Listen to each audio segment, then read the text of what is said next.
साथियों, जय हिंद, नमस्कार। कैसे हैं आप लोग? उम्मीद करते हैं सब लोग बढ़िया होंगे, कुशल होंगे। तो आज की बात की जाए तो कोर्स ऑन कंप्यूटर कंसेप्ट। साथियों, क्या टॉपिक है हमारा? कोर्स ऑन कंप्यूटर कंसेप्ट भाग 2। ठीक है, तो चलिए बात करते हैं क्वेश्चन का। आते हैं तो क्वेश्चन हमसे पूछ रहा है कि कुछ वेबसाइट जो मित्रों और संबंधियों के साथ नेटवर्क बनाती है उसे क्या कहते हैं। ठीक है, सवाल को समझते हैं कि ऐसे कौन से वेबसाइट हैं जो हमारे मित्र, हमारे दोस्त, हमारे संबंधित, हमारे रिश्तेदार के साथ क्या करती है? संबंध स्थापित करती है, यानी उनको मिलाने का काम करती है। तो हमारा इसमें से देखिए, सबसे पहले हम समझते हैं कि ऐसे कौन कौन से साइट है। हमारे फेसबुक है, हमारे व्हाट्सएप है, जो कि हम दिन में क्या करते हैं? अपने दोस्तों के साथ चैटिंग करते रहते हैं। ठीक है, तो वे साइटें जो हम अपने दोस्तों के साथ क्या करते हैं? चैटिंग करते हैं, समय व्यतीत करते हैं, हम बात करते हैं, तो वैसे साइटों को कहते हैं सोशल मीडिया साइट। ठीक है, जैसे हमारा फेसबुक हो गया, हमारा व्हाट्सएप हो गया, ये सब हमारे क्या है? सोशल मीडिया साइट है। तो इसमें क्या हो जाएगा हमारा उत्तर? सोशल नेटवर्किंग साइट जो है हमारे मित्रों और संबंधियों के साथ क्या करती है? नेटवर्क स्थापित करती है, यानी संबंध बनाती है। ठीक है, चलिए तो ऑप्शन नंबर क्या जाएगा हमारा? ए ठीक हो जाएगा। तो क्वेश्चन नंबर क्या कर रहे हैं? क्वेश्चन नंबर 2 की बात करते हैं। इसमें से पूछ रहा है कि कई सोशल मीडिया साइट और सेवाएं वैध खाता सत्यापन के लिए प्रदान करती हैं। पूछ रहा है जब हम सोशल मीडिया साइट में, जब हम अपने फोन में या अपने कंप्यूटर में जब हम इंस्टॉल करते हैं, तो हमसे सत्यापन कराने के लिए जो जो कार्य कराती है उसे हम क्या कहते हैं? आप लोगों ने देखा होगा कि जब आप पहली बार फोन में व्हाट्सएप या फिर फेसबुक या इंस्टाग्राम या टेलीग्राम जब आप इंस्टॉल कर रहे होंगे, तो आपसे क्या करती है? कंपनी वेरिफिकेशन कराती है 4 स्टेप में, 5 स्टेप में। तो उस वेरिफिकेशन को कहते हैं 2 स्टेप वेरिफिकेशन। ठीक है साथियों, क्या कहते हैं? 2 स्टेप वेरिफिकेशन। उस वेरिफिकेशन को करने के बाद ही यूजर क्या करते हैं? अपने अकाउंट को चला सकते हैं। अगर आप वेरिफिकेशन नहीं करेंगे तो आपका वो क्या होगा? एप्लीकेशन इंस्टॉल ही नहीं होगा। ठीक है, तो जो हम क्या करते हैं? वेरिफिकेशन करते हैं, तब जाके हमारे ऐप जो क्या करते हैं? सही से कार्य करते हैं। चलिए नेक्स्ट क्वेश्चन की बात की जाए तो पूछ रहा है कि SMTP में M से क्या तात्पर्य है। ठीक है, तो SMTP का फुल फॉर्म होगा, फुल फॉर्म उसका सिंपल मेल ट्रांसफर प्रोटोकॉल। ठीक है, तो यहां से क्या हो गया? मेल हो गया। तो यहाँ पे ऑप्शन नंबर क्या जाएगा? ए सही हो जाएगा। ठीक है, बात समझ में आ रही है साथियों? चलिए आराम से समझिए, आराम से उसका निकालिए उत्तर क्या सही है, और नोट साथ में क्या करें साथियों? बनाते रहिए, ताकि ट्रिपल सी का जो नोट होता है वो बहुत ही इंपॉर्टेंट होता है। ठीक है, चलिए बात करें कि www का फुल फॉर्म क्या है। देखिए www का फुल फॉर्म होता है world wide web. World wide web, देखिए वर्ल्ड वाइड वेब इसमें दिया है ऑप्शन नंबर ए। समझ रहा है? वर्ल्ड वाइड वेब, तो 4 का हमारा उत्तर हो जाएगा ऑप्शन नंबर ए। ठीक है, चलिए 5वें की बात की जाए तो इंटरनेट की मदद से किसी विषय को पढ़ना या सीखना क्या कहलाता है, या फिर उसका उदाहरण क्या है? कह रहा है कि इंटरनेट की मदद से जो भी व्यक्ति अपने घर बैठे बैठे क्या करते हैं? इंटरनेट की वजह से पढ़ते हैं। जैसे मान लीजिए कि हाल ही में यूपीपी का पुलिस का जो फॉर्म भरे थे लोग, विद्यार्थी अपना क्या करते हैं? अपना ऑनलाइन कई सारे टीचरों से पढ़ रहे थे। तो उस पढ़ने की प्रक्रिया को कहते क्या है? ठीक है, तो ऑनलाइन पढ़ने की प्रक्रिया कहते हैं ई लर्निंग। ठीक है साथियों, ऑनलाइन पढ़ने के प्रयोग करते हैं ई लर्निंग करते हैं। ठीक है, जो भी व्यक्ति इंटरनेट के माध्यम से, वेबसाइट के माध्यम से, इंटरनेट के माध्यम से जो पढ़ते हैं, चाहे कोई भी कोर्स हो, ठीक है, चाहे कोई भी कोर्स हो, उस ऑनलाइन पढ़ने की प्रक्रिया को ही हम क्या कहते हैं? ई लर्निंग करते हैं। ठीक है, तो 5वां का हो जाएगा हमारा बी।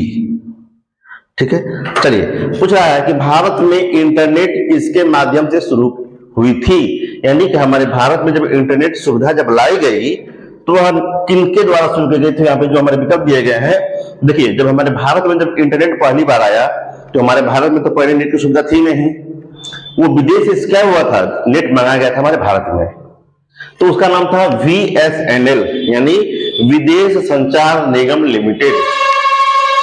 ठीक साथियों, जब हमारे भारत में जब नेट सुविधा आई थी तो VSNL से क्या हुआ था? नेट चलाया गया था। और फिर बाद में जब भारत अपना खुद का नेट बना लिया तो उसका नाम दे दीजिए BSNL, यानी भारत संचार निगम लिमिटेड। चलिए तो 6वें का हो जाएगा हमारा बी आंसर। बात करते हैं क्वेश्चन नंबर 7 का कि मैक एड्रेस का अर्थ क्या है। बात करते हैं मैक एड्रेस। मैक एड्रेस किसे कहते हैं? जिस प्रकार साथियों आपके फोन में और हमारे फोन में EMI नंबर होता है, उसी प्रकार जितने भी कंप्यूटर होते हैं उसमें मैक एड्रेस होता है।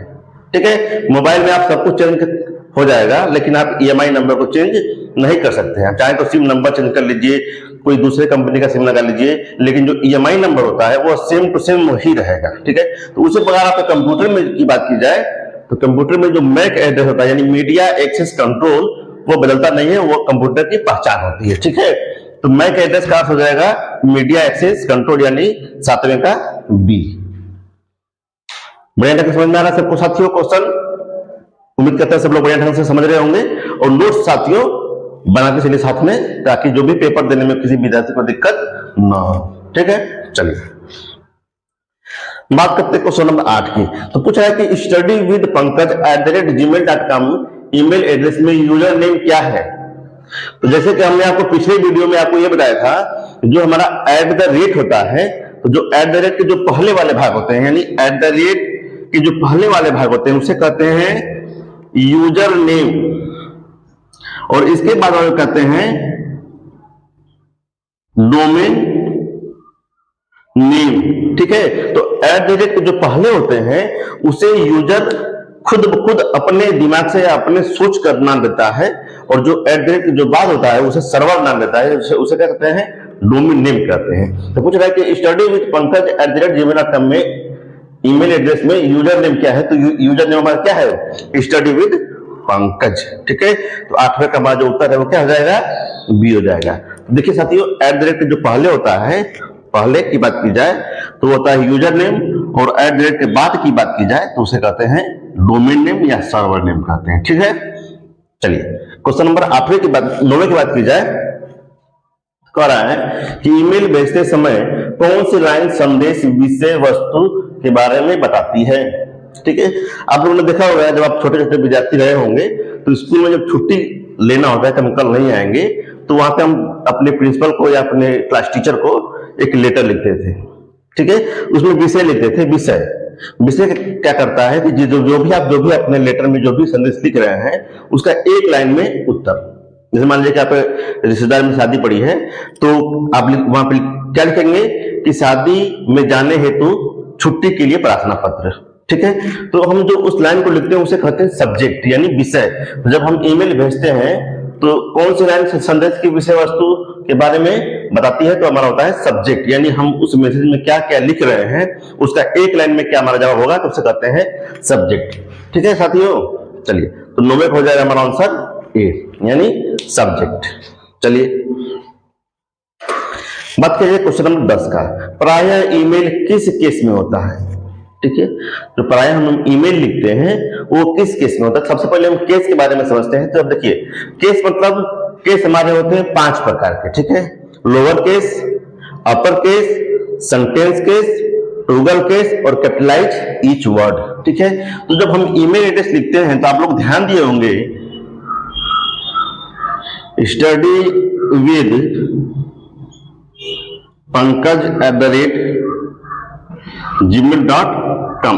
इसमें देखिए सारे जो सामने सेंटेंस दिखे जो भी शब्द हमने इसमें प्रयोग किया है वो सारे क्या है स्मॉल लेटर में है, छोटे लेटर में है, और उसी छोटे लेटर को कहते हैं हम लोअर केस, ठीक है। अगर हम सारे बड़े में लिखे होते हैं तो उसे कहते हैं अपर केस। तो यहाँ पूछ रहा है कि प्रायः ईमेल किस केस में होता है, तो प्रायः ईमेल होता है हमारा किस केस में, तो लोअर केस में होता है, ठीक है। आप चाहे तो अपर केस में भी लिख सकते हैं, कोई इसमें वो पाबंदी नहीं है, लेकिन हमेशा अगर बात की जाए ईमेल आईडी लिखने की तो वो हमेशा लोअर ही केस में लिखा जाता है। चलिए तो इसका उत्तर हो जाएगा साथियों हमारा क्वेश्चन नंबर 10 का C हो जाएगा, ठीक है। चलिए क्वेश्चन नंबर 11 की बात की जाए, देखते हैं 11 हमसे क्या पूछ रहा है। तो इधर त्रुटि को कहते हैं, यानी जब हम अपने कंप्यूटर में कार्य करते हैं और कोई कंप्यूटर से गलती हो जाता है तो उस त्रुटि को क्या कहते हैं, तो उस त्रुटि को कहते हैं बग कहते हैं। क्या कहते हैं, बग कहते हैं। तो कंप्यूटर में आए गलती या कंप्यूटर में आए त्रुटि को हम क्या कहते हैं, बग कहते हैं, बग के नाम से जाना जाता है, ठीक है। चलिए अगला क्वेश्चन, http यानी www.google.com निम्न में से किसका उदाहरण है। साथियों जब भी हम किसी वेबसाइट को लिखते हैं जैसे www.veerbahadursinghpurvanchal.university.edu.in ये भी हमारा एक साइट है। जितने भी हम साइट लिखते हैं उसे कहते हैं URL यूनिफॉर्म रिसोर्स लोकेटर, ठीक है। जो भी आपकी वेबसाइट है किसी भी पेज के किसी भी विषय के बारे में कोई आपके पास साइट है, वेबसाइट है, तो उसे कहते हैं यूआरएल, मतलब यूनिफॉर्म रिसोर्स लोकेटर। तो 12वें का हो जाएगा आंसर हमारा ए। ठीक है, चलिए बात करते हैं क्वेश्चन नंबर 13 की, जिसमें हमसे पूछा है कि किसी भी वेबसाइट को इंटरनेट पर उपलब्ध कराने को क्या कहते हैं। ठीक है, देखिए किसी भी वेबसाइट को इंटरनेट पर उपलब्ध कराने को हम कहते हैं वेब होस्टिंग। अब देखिए यहाँ पे एक ऑप्शन खाली है, कोई दिक्कत नहीं है, इसमें उत्तर है ही नहीं हमारा। किसी भी वेबसाइट को इंटरनेट पर उपलब्ध कराने को कहते हैं हम वेब होस्टिंग। ठीक है, बात की सर्चिंग की, तो सर्चिंग हम कहते हैं जब हम इंटरनेट पे किसी विषय के बारे में ढूंढते हैं, सर्च करते हैं, किसी विषय, वस्तु, स्थान, किसी व्यक्ति के नाम को अगर हमको सर्च करना होता है, ढूंढना होता है, जानकारी प्राप्त करना होता है, तो उसे कहते हैं सर्चिंग।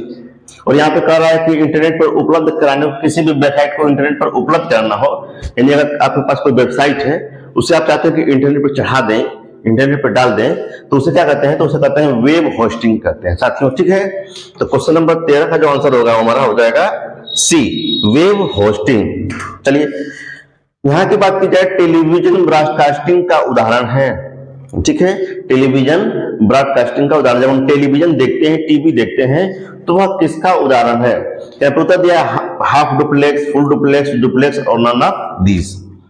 तो सबसे पहले हम इनके बारे में समझ लेते हैं कि हाफ डुप्लेक्स, हाफ डुप्लेक्स किसे कहते हैं, फुल डुप्लेक्स किसे कहते हैं और डुप्लेक्स किसे कहते हैं। ठीक है, देखिए तो इसकी बात की जाए हाफ डुप्लेक्स की, तो हाफ डुप्लेक्स में क्या होता है कि जब दो व्यक्ति आपस में बात कर रहे होते हैं, तो एक समय में कोई एक ही व्यक्ति बात कर सकता है, दूसरा व्यक्ति नहीं।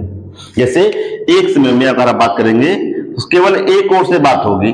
ठीक है, जैसे मान लीजिए कि आप लोग देखे होंगे रेलवे में जो हमारे गार्ड होते हैं और टीटी होते हैं, तो एक वाकी टाकी लिए रहते हैं। ठीक है, एक समय में बात करेंगे और ओवर कर देंगे, यानी हमारी बात क्या हो गई है, पूरी हो चुकी है, अब आप बात को कह सकते हैं। तो वहां से बात पूरा करेंगे, कहेंगे ओवर, समझे कि उनकी बात खत्म हो गई, अब हमको कहना है। ठीक है, तो एक समय में दोनों व्यक्ति लगातार बात नहीं कर सकते हैं, जबकि एक व्यक्ति की बात पूरी हो जाएगी तब दूसरा व्यक्ति अपनी बात को रखेगा, उसे कहते हैं हाफ डुप्लेक्स। ठीक है, बात करते हैं फुल डुप्लेक्स की। तो फुल डुप्लेक्स में जो व्यक्ति होते हैं वह एक ही समय में दोनों तरफ बात कर सकते हैं। जैसे हम मोबाइल फोन पे बात करते हैं तो हमने पूछते हैं कि आपका क्या हाल चाल है, तो वहां से जवाब तुरंत आता है कि हम ठीक हैं, आप कैसे हैं, तबीयत कैसी है।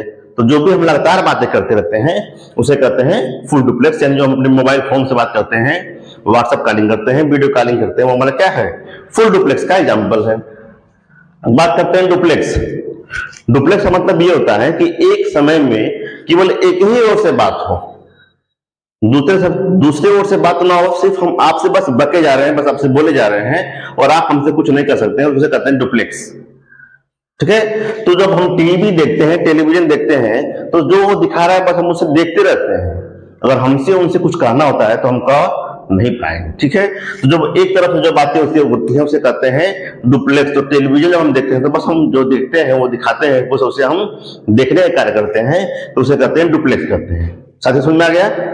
चलिए अगले सवाल की तरफ बढ़ते हैं। अगला सवाल हमसे क्या पूछ रहा है,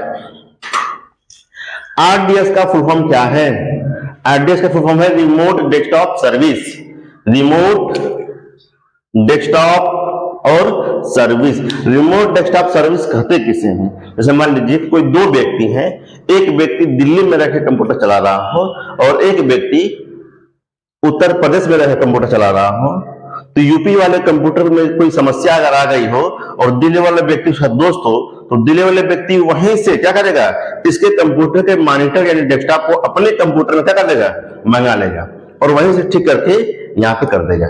ठीक है, इन दूर बैठे व्यक्ति के कंप्यूटर को एक्सेस करना, उसके मॉनिटर को अपने कंप्यूटर में चलाना इंटरनेट की मदद से, ठीक है, उसे कहते हैं रिमोट डेस्कटॉप सर्विस, यानी आरडीएस का फुल फॉर्म होगा रिमोट डेस्कटॉप सर्विस, यानी क्वेश्चन नंबर 15 का उत्तर हो जाएगा सी। ठीक है साथियों, समझ आ रहा है बढ़िया से। चलिए तो नेक्स्ट क्वेश्चन की तरफ बढ़ते हैं। वाईफाई का फुल फॉर्म क्या है। वाईफाई इस समय में सबसे लोकप्रिय इंटरनेट चलाने का एक जरिया है। ठीक है, आप लोग देखे होंगे हर जगह जो भी रेलवे स्टेशन है वहां पे वाईफाई क्या है, फ्री है। ठीक है, तो वाईफाई का फुल होगा हमारा वायरलेस फिडिलिटी। Wireless fidelity. ठीक है, तो हमारा क्वेश्चन नंबर 16 का उत्तर हो जाएगा ए, वायरलेस फिडिलिटी। ठीक है, चलिए बात की जाए क्वेश्चन नंबर 17 की। तो पूछ रहा है कि एफटीपी फाइलों को स्थानांतरित करने के लिए यूजर मदद करता है, यानी एफटीपी का फॉर्म होगा फाइल ट्रांसफर प्रोटोकॉल। जब एक व्यक्ति किसी दूसरे व्यक्ति को कोई फाइल भेजता है तो वहां पे एफटीपी काम करता है। तो एफटीपी मतलब फाइल ट्रांसफर प्रोटोकॉल। तो फाइल ट्रांसफर प्रोटोकॉल को स्थानांतरित करने के लिए, एक जगह से दूसरे जगह भेजने के लिए यूजर को मदद करता है। तो हाँ, एफटीपी करता है, एक फाइल को दूसरी जगह भेजने के लिए यूजर को मदद करता है। इसका उत्तर हो जाएगा ट्रू। क्वेश्चन नंबर 17 इसका आंसर हो जाएगा ट्रू। ठीक है, चलिए नेक्स्ट क्वेश्चन बात की जाए तो कह रहा है कि फायरवॉल एक रक्षात्मक तकनीक है जिसके द्वारा हैकर्स को सिस्टम से बाहर रखा जाता है। बात कर रहे हैं फायरवॉल। फायरवॉल है क्या? ठीक है साथियों, जो हमारा फायरवॉल है वो हमारे कंप्यूटर का एक प्रकार से क्या है, सिक्योरिटी सेटिंग है। अगर हम अपने कंप्यूटर में फायरवॉल को अगर हम ऑन कर देते हैं तो बाहरी जितने भी यूजर है वो हमारे कंप्यूटर में प्रवेश नहीं कर पाएंगे। ये सेटिंग मिलेगा आपको कंट्रोल पैनल में। अगर आप अपने कंप्यूटर का कंट्रोल पैनल ओपन करते हैं तो आपको फायरवॉल वहां पे दिखाई देगा, जैसे आप ऑन और ऑफ कर सकते हैं। ठीक है, तो जब आपके कंप्यूटर में फायरवॉल ऑन होगा तो कोई भी बाहरी व्यक्ति आपके कंप्यूटर में अंदर प्रवेश यानी हैक नहीं कर पाएगा, और जब फायरवॉल आपका ऑफ होगा तो व्यक्ति आपके कंप्यूटर को हैक कर लेगा। ठीक है, तो यहां बात कर रहा है कि फायरवॉल एक रक्षात्मक तकनीक जिसके द्वारा हैकर्स को सिस्टम से बाहर रखता है। हाँ, यानी जब अगर आप कंप्यूटर का फायरवॉल अगर आप क्या होगा आने लगेगा तो जो भी हैकर होंगे वो क्या रहेंगे, हमारे कंप्यूटर से दूर दूर रहेंगे। ठीक है, तो उसका फर्क हो जाएगा ट्रू। ठीक है, चलिए बात करते हैं क्वेश्चन नंबर 19 का। याहू क्या है? नहीं, याहू एक सर्च इंजन है। देखिए याहू है, गूगल है, ये हमारे क्या है, सर्च इंजन है। इसका उत्तर हो जाएगा हमारा ट्रू। ठीक है, याहू हो गया, गूगल हो गया, ये सब हमारे क्या है, सर्च इंजन है। ठीक है, क्वेश्चन नंबर 20, माइक्रोफोन एक है। पूछ रहा है कि माइक्रोफोन एक है। ठीक है, बात की जाए माइक्रोफोन की तो माइक्रोफोन हमारा क्या है, इसमें से बता सकते हैं? माइक्रोफोन हमारा एक इनपुट डिवाइस है। जो भी हम मोबाइल में बात करते हैं तो उसमें एक माइक्रोफोन लगा होता है जिसमें हमारी बात को एक जगह से दूसरी जगह भेजने का करते हैं, और जो वहां की बातें हमको अपने फोन में सुनाई देती है, हम किसी से बात कर रहे हैं उनकी आवाज अगर हमको सुनाई दे रही है तो वो हमारा आउटपुट है। लेकिन हम जिसमें हमारी आवाज जा रही है वो माइक्रोफोन लगा होता है जो कि हमारी आवाज क्या करता है, दूसरे फोन में भेजने का कार्य करता है। तो इनपुट, तो हमारा जो माइक्रोफोन है वो हमारा क्या करता है, इनपुट का कार्य करता है। ठीक है, चलिए 20 का हो जाएगा पहला। बात करते हैं क्वेश्चन नंबर 21 का। तो क्वेश्चन नंबर 21 पूछ रहा है कि कौन सी नेटवर्क टोपोलॉजी गोलाकार होती है और सूचना का प्रवाह एक ही दिशा में करती है। ठीक है, बात करते हैं टोपोलॉजी की। हमसे पूछ रहा है टोपोलॉजी, तो सबसे पहले समझ लीजिए टोपोलॉजी किसे कहते हैं। एक कंप्यूटर या एक से अधिक कंप्यूटर को एक दूसरे के साथ कितने तरीके से कनेक्ट कर सकते हैं, उसी कनेक्ट करने की प्रक्रिया को टोपोलॉजी कहते हैं। यानी एक कंप्यूटर है, दो कंप्यूटर, तीन कंप्यूटर है, उसमें हम कितने प्रकार से कनेक्शन कर सकते हैं, कनेक्ट कर सकते हैं, उसे टोपोलॉजी कहते हैं। टोपोलॉजी तो हमारे कितने होती है, 5 प्रकार की होती है। कौन कौन सी? Bus topology, ring topology, star topology, mesh topology और ट्री टोपोलॉजी। ठीक है, जितने भी हमारी टोपोलॉजी होती हैं तो इसमें से पूछ रहा है कि कौन सी नेटवर्क टोपोलॉजी गोलाकार आकृति की होती है तथा सूचना का प्रवाह एक ही दिशा में करती है। तो जो गोलाकार में होती है उसे कहते हैं क्या, रिंग टोपोलॉजी। क्या कहते हैं, रिंग टोपोलॉजी कहते हैं। ठीक है, चलिए बात करते हैं क्वेश्चन नंबर 22 की। तो सीडी रोम पर पुनः लिख सकते हैं या लिखा जा सकता है। तो हमसे पूछ रहा है क्या हम सीडी जो होती है, सीडी क्या हम इसे पुनः लिख सकते हैं? देखिए सीडी जो होता है, हम सीडी को अगर हम एक बार कंप्यूटर में लगा दें तो एक ही समय में जितना डाटा भरना है आपको उतना डाटा आप क्या करिए, भर दीजिए। अब सीडी जब कंप्यूटर से बाहर निकलेगी तो दोबारा उसमें हम भर नहीं सकते हैं। बात करते हैं सीडी के स्पेस की, तो ये होता है 700 MB, और डीवीडी की बात की जाए तो ये होता है 4.7 GB। ठीक है, तो सीडी और डीवीडी में एक बार में केवल एक ही समय पर जितना उसका स्पेस है उतना डाटा भर सकते हैं। भरने के बाद फिर दोबारा उसमें डाटा हम भर नहीं सकते हैं। तो कह रहा है कि सीडी रोम पर पुनः लिखा जा सकता है, तो ये क्या हो जाएगा, असत्य, हम इसमें पुनः लिख नहीं सकते हैं। ठीक है साथियों, चलिए सवाल को बड़े ढंग से समझिए और पेपर दीजिए और ए ग्रेड से पास करिए साथियों। कौन सा ग्रेड से, ए ग्रेड से। चलिए, क्या कंप्यूटर में एक से अधिक ऑपरेटिंग सिस्टम हो सकते हैं? पूछ रहा है कि एक कंप्यूटर में एक से अधिक ओएस हो सकते हैं। ओएस का मतलब window 7, window 8, window 10, window 11, window जितने भी सब हमारे हैं, क्या हम एक से अधिक रख सकते हैं? तो एक कंप्यूटर में हम एक से अधिक ऑपरेटिंग सिस्टम रख सकते हैं। ठीक है, तो ये हो जाएगा हमारा ट्रू हो जाएगा। ठीक है साथियों, चलिए क्वेश्चन नंबर 24 की बात की जाए। पूछ रहा है कि टीसीपी आईपी किससे संबंधित है? टीसीपी आईपी किससे संबंधित है? तो टीसीपी आईपी का फुल फॉर्म होगा हमारा transmission control protocol, internet protocol. किसका? Internet protocol. यहाँ पे देखिए हमारा उत्तर दिया है इंटरनेट का। ठीक है, तो टीसीपी आईपी जो है वो किससे संबंधित है? तो हमारा संबंधित है इंटरनेट से। ठीक है साथियों, चलिए क्वेश्चन नंबर 25 देखा जाए। पूछ रहा है कि full form of HTTP. HTTP का फुल फॉर्म क्या है? तो एचटीटीपी का फुल फॉर्म हमारा होता है हाइपर टेक्स्ट ट्रांसफर प्रोटोकॉल। ठीक है, हाइपर टेक्स्ट ट्रांसफर प्रोटोकॉल। साथियों उम्मीद करते हैं आप लोग जो भी हम यहाँ पे क्वेश्चन पढ़ा है आप मन लगा कर पढ़े होंगे और अच्छे ढंग से समझने का प्रयास किए होंगे।